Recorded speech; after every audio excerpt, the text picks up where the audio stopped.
Hey, hey, hey, look who's back with a brand new content deal. And no, it's not Taylor Swift, it's OpenAI. The company that is behind the well-known ChatGPT service is back with a new publisher arrangement. This time with the Financial Times, or as you might know it, that beige news site that has a hard paywall and has had one since time immemorial. Now, this deal has all the stuff you would expect. It covers OpenAI's use of the FT's content for training AI models and a bit more. The Financial Times writes the deal will also allow, quote, ChatGPT to respond to questions with short summaries from FT articles with links back to FT.com. I think that's very smart. Why? Well, it means that value is going to flow both ways and not just content in one direction and money in the other. As we noted on Equity, the FT is also going to build new stuff using AI for its own readers. So it really does seem that everyone gets to eat from this particular deal.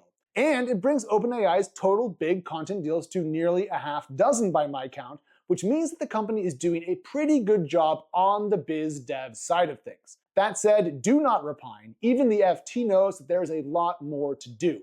So in a piece from the FT announcing this deal, its chief executive John Ridding said, and I quote, "It's right, of course, that AI platforms pay publishers for the use of their material."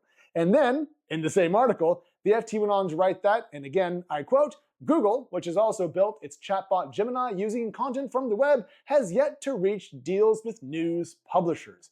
I do believe that that is fancy British media speak for "you're next." Anyways, in short, what we are seeing is some ex post facto payments taking flight for some training data. Now, the New York Times does have a lawsuit against OpenAI, which could prove to be a forcing function for more of this sort of thing, but it does seem today that publishers that are large enough and are well regarded enough are going to get at least some checks. So the question then becomes, is this enough money to actually save news? Absolutely not. But it does mean that some big pubs are going to be more financially viable and therefore stable, and that's good for everybody.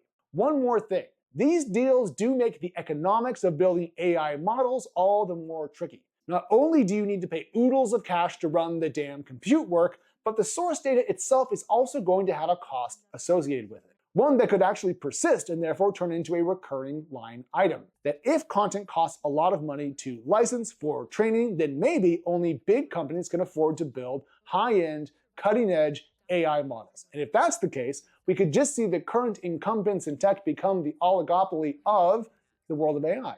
So maybe the answer here, and I've been thinking a lot about this, is that maybe truly open source models can crowdsource data, but closed source or for-profit models have to pay. I'm not sure if that would actually work, but we are watching the terms of engagement between content and AI models get sorted out. And we really, really do not want to get this wrong because it could hurt everybody. More to this to come. I'll see you tomorrow.